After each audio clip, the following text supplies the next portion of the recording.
Hey guys, so we are about to do what I like to call Liz's mac and cheese, and I am doing this in honor of my aunt. When I was a beginner cook, had just gotten married young, and didn't quite know how to make a lot of things. I could always call my aunt and over the phone because we lived about an hour away from each other, and she would walk me through cooking just about anything I wanted to try to cook.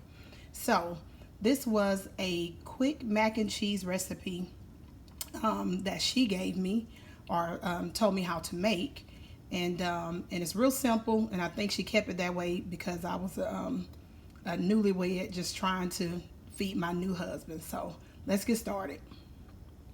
So I started by bringing a pot of salt water, which is just regular water salted, to a boil, because that's pretty much kind of the only way we're going to season that macaroni. It'll take on some season, but you really want that season to kind of get in there. So just salt a little. I would say probably about just a little pinch of salt in your water, and once it's done, you want to drain it and go ahead and add you about a half a stick of butter.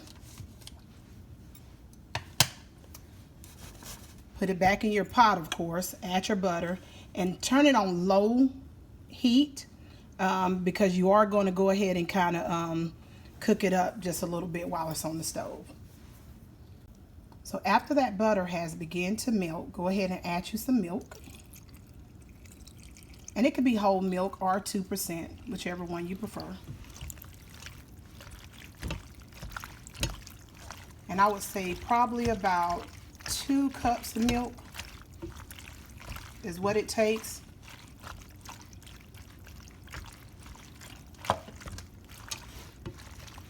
And the way I used to do when I was younger, I would always check down in there. As long as I could kind of see my milk in there, I felt like I was good. So, and just continue to stir,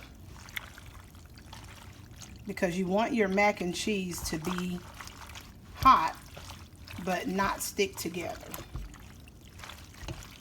And so as you continue to stir, you make sure that's not sticking anywhere.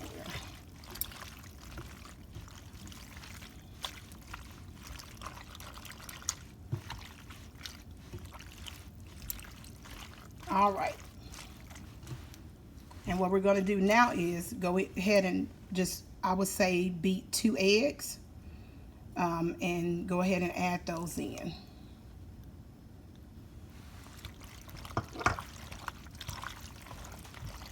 And continue to stir.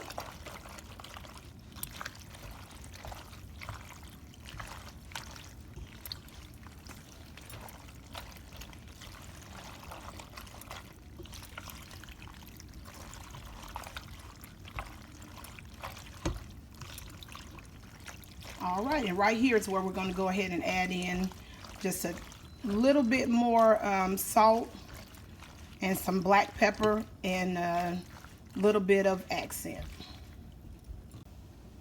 Okay, so we've added some black pepper, a little bit of accent, and a little bit of salt. Not much salt, because remember, we did salt the water, so just maybe like another little pinch or two. And then just begin to stir that around too as well. I'm not sure if I added in the fact that these noodles are, this was a 1 pound bag of noodles. And it's better when you can get you a real good non-stick pot, and that way you're not dealing with it sticking. It helps with it anyway, so.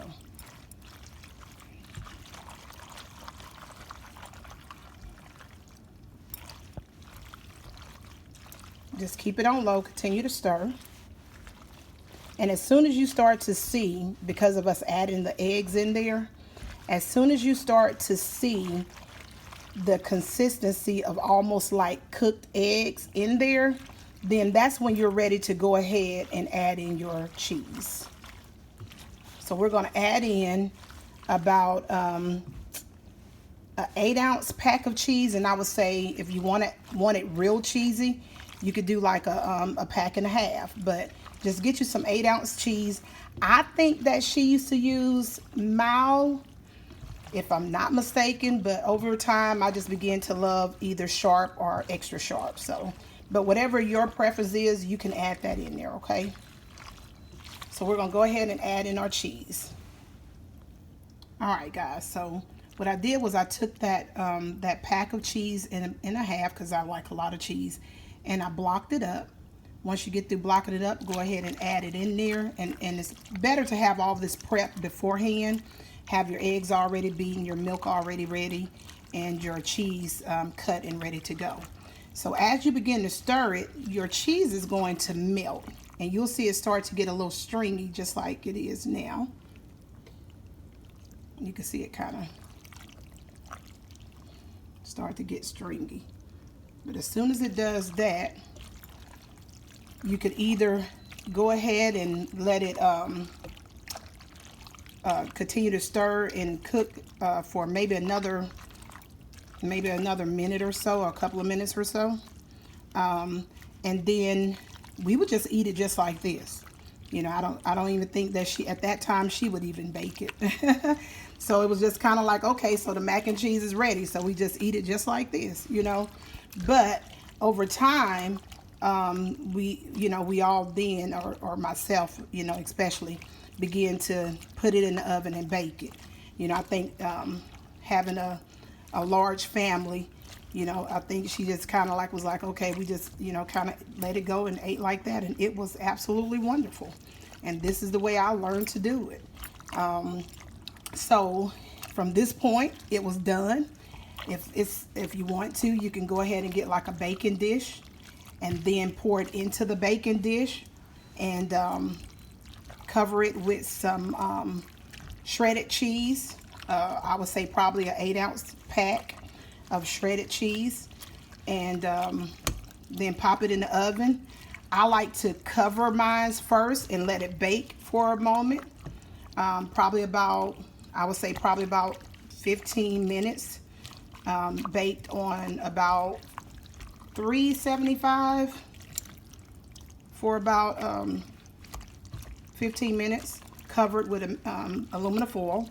And then after that, then uncover it and let it go for maybe about another 10 minutes, and just continue to watch it so your cheese don't get too hard, or don't, you know, kind of start to get too brown. But other than that, from this point, we were finished. It was time to eat.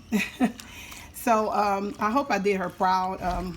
We just recently lost her, so in her honor, I felt the need to, being that she inspired me to cook more at home, because that's what she did, always cooked. So I felt the need to honor her by doing this mac and cheese. And I feel myself kind of tearing up. So, but anyway, let me let you guys go. Love you. Try it, and you guys enjoy.